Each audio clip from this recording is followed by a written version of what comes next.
Welcome back to the new Yachtsman channel. I'd like to continue our discussion about finance. This is a follow-up to Finance 1, and I want to talk today more about annual costs and things that don't happen monthly so that you can try to budget for what the yacht cost over the year. You're also going to learn that there are things you don't have to do every year, but you should still anticipate and budget for their costs and maybe amortize that over many years. So let me do a quick screen share here and show you some more examples. All right, annual maintenance expenses. So the yacht has certain things that have to be done once a year or once every several years on top of where it lives and its slip fee. The boat needs to be serviced just like you would service your car. I also get a lot of comparisons to airplanes. For those of you that have airplanes, unfortunately, the yachting world is not near as organized as the airplane world. In an airplane, whenever you're on the plane is working, and you can divide every hour of work to flight time, and the FAA controls all of the maintenance aspects of it. So it's very easy in an airplane to come up with a cost per flight hour. In a yacht, it's very different because the yacht costs money sitting there doing nothing, just like the plane does, but you also are on the yacht using it. And just like your home, it has many systems of a home. So it's really impossible to compare a yacht to an airplane when it comes to flight hours or hours on the yacht for that reason. I'm going to go back to our example here for annual maintenance. So we're going to go back to our same 60-foot boat we talked about in the last session, and we're going to talk about the bottom job. So there is anti-fouling paint that is used on the bottom of any yacht that's in salt water. Actually, most boats in freshwater still have bottom paint on them, although the stuff doesn't grow as much. And what has to happen is this paint has to be scraped every month and then every year or two. And many people get 2 years out of a bottom job, so this isn't really an annual cost. They go to a good boat yard and they will pressure wash the whole bottom of the boat. They will clean all the metal surfaces with wire brushes and sandpaper. They will clean the propeller with sandpaper and get it back down to bare metal. And then there are special paints that go on the fiberglass, and there are other special paints that go on the metal. A good going rate here in Florida is about $140 a foot. And again, this doesn't really have to be done every year, depending on how you use the boat. But in this example, I would budget $8,400 a year for the bottom job. And the surfaces that you see, the superstructure, everything above the deck, is gel coat. And that gel coat really should be waxed once or twice a year. And the hull itself, whether it's colored or an off-white like the superstructure, that surface should be waxed once or twice a year as well. Most of the yacht owners I know like to do this twice a year and keep the boat looking perfect. And they will spend, somewhere in that $4,000 to $6,000 range to have every surface of that boat compound waxed and, make it look perfect. The engines and generators, I didn't put a number here because there's quite a difference in the fee for different horsepower engines and different manufacturer engines. So very large engines that are made in Europe cost a lot more to service than a Caterpillar engine that's smaller, made here in the US. Just like in your sports car, your AMG Mercedes costs a lot more to service than your F-250 truck. It's thousands of dollars, but I will help you if you send me a question based on the boat you're looking at. But this is not a hard number to get. When you're first looking at the boat, you figure out what engines are in it. You should be able to ask the manufacturer what the annual cost is to do oil change and filter change of the engines. All marine engines are recommended at an hour interval and at a yearly interval. So the interval that's most common is somewhere around 250 hours. You need to change the oil and filters on the engine, generators as well, or once a year. So if you only put 100 hours on the yacht this year, and it's been a year since you did your oil change, you still have to change the oil at the 12-month interval, even though you've only put 100 hours on it and not 250. The reason for this is oil and things degrade just sitting in the engine. So water is absorbed from the atmosphere and metals leach into the oil, even though the engine isn't running. So you will do this service once a year, no matter how many hours you put on it. Now, if you're on a very long trip, I just had a customer go all the way to Maine and back, and he did over 400 hours. He did another oil change halfway through his trip at 250 hours. And when he got back, he was almost due for another one. So it is 250 hours or once a year.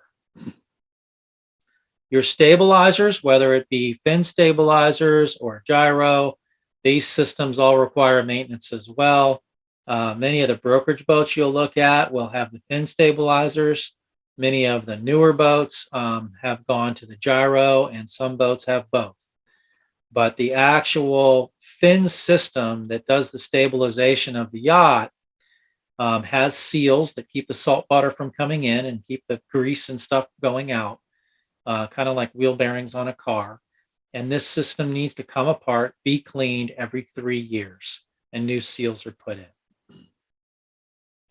Your propellers. Now, I have customers that every time they do the bottom job, they send the props out and have them checked. Probably not a bad idea, but probably not necessary if you haven't been bumping the bottom and you haven't been, doing things that you think were impacting those propellers, like running through sticks and logs and stuff like that. So tuning the props every 3 years is certainly needed. Every year probably isn't needed. It is several $1,000s to have those props removed, have them checked out. I will say I'd rather do this more often than not. If the prop is out, you may not feel it, but it could cost you basically gas mileage every day you run the boat. So having perfect props if you run fast is pretty important. And if your props are out and it's costing you 10% of the fuel per year, you'd wished you'd done this more often. So one of the things I like to do is write down what my performance is pretty much every boat trip. And then you can look back and say, hey, a year ago, I was burning this many gallons an hour at this speed, and now I'm burning a little bit more. This is one of the places I would look. Exterior varnish, also referred to as bright work. Beautiful teak on the yacht. These clear finishes by design have to be transparent so you can see the wood. And that means that the UV tends to tear them up much more than a paint or a gel coat surface. So exterior varnish here in Florida needs to at least be touched up between 6 months and every year. Very different in price depending on the amount of wood on the boat, if there is any wood on the boat, and what needs to be done. A typical classic motor yacht with all teak handrails, to just put 2 coats on an otherwise good-looking finish would only be a few thousand. If you let it go, or you bought a boat where all that needed to be totally stripped down to bare wood, and those varnish coats need to be built back up to 12 or 15 coats, then it could be $12,000 in varnish, and that process would take several weeks.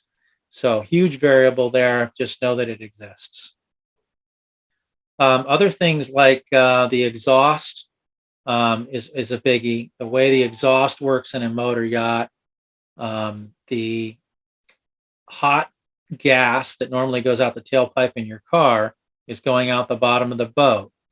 And to make that happen, the exhaust is mixed with seawater to cool it before it goes out the boat. So there's a system here where cold seawater is mixed with hot exhaust, and these are big stainless steel components, and it's a very corrosive environment. And about every 10 years, these parts need to be thrown away and you buy a new one. It's kind of like a glorified muffler on a car.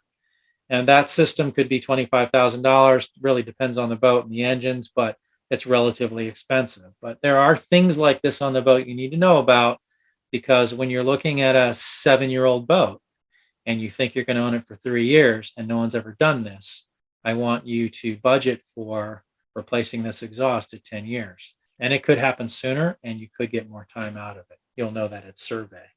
But there will be items like this that you need to start keeping track of. Also on the engines, just like your car, your car oil change basic service is one fee, but when you get to 50,000 miles, the manufacturer recommends you do a lot more. Same thing in the engine world for marine engines. And instead of measuring things in miles, because we don't really have an odometer on the boat, we measure everything on the boat in engine hours. So if you assume that you do 250 hours a year, which is the oil change interval, then every 4 oil changes or every 4 years, you would have to do what's called a 1,000-hour engine service. And this engine service requires taking other serviceable items apart. It's akin to cleaning the fuel injection system on your car and maybe changing some sensors. And in addition to that, the boat has many parts that are seawater cooled. And these coolers, the transmission cooler, the after cooler from the turbocharger, the heat exchanger itself for the engine, all these parts need to come off every 1,000 hours. They need to be taken apart, really cleaned, tested in a factory environment, not on the boat. They actually take these parts away to the service center where they have better tools and they test everything. They boil it in special tanks and then they bring those parts back. Sometimes these parts don't pass inspection and you have to replace some of them. But generally, many of these parts will last for 6 to 10 years. And then some of those parts may need to be replaced if they're exposed to seawater. So that's how you begin to build your annual cost. And as you can see, because a lot of it's based on time or hours, it's pretty variable from boat to boat. When you're first buying the brokerage boat, I also want to mention that post-survey, you're going to have some costs as well. So as we mentioned before, when we do a marine survey, we expect the seller to fix the deficiencies that nobody knew about. And most of the time you come to agreement and fix those things. You will also find when you first buy the boat, there are things you're going to want to do to it that are not the seller's responsibility. So part of this cost exercise is to build this survey document. The first example I have in here is, let's say the boat really needs a bottom job. The seller doesn't feel like they should buy you a brand new bottom job on this 7-year-old boat, but you don't feel like you should have to do it the first day either. And you come to a compromise and you decide to split the $6,000 cost of doing the bottom job on this boat. So you have a cost of $3,000. The seller has a cost of $3,000. Let's say the survey revealed that there's a water leak somewhere and it's going to cost $2,500 to fix. That would go in the seller's column. It's not going to cost you anything. Then your wife goes upstairs and says, well, I really want to recover this helm chair before we take ownership of the boat. So we're not going to get the seller to agree to that, but I want to send my helm chairs back to Stid and have them recovered in ultra leather. That's going to be $3,000. So you can just keep going down the survey list and figure these things out and what else you want to do to the boat. You'll have things like doing the name change. So there's a name on the back of the boat. It's not the seller's responsibility to remove the old name and put the new name on. That'll be your cost. That same name may be on the dinghy, and that'll have to be done as well.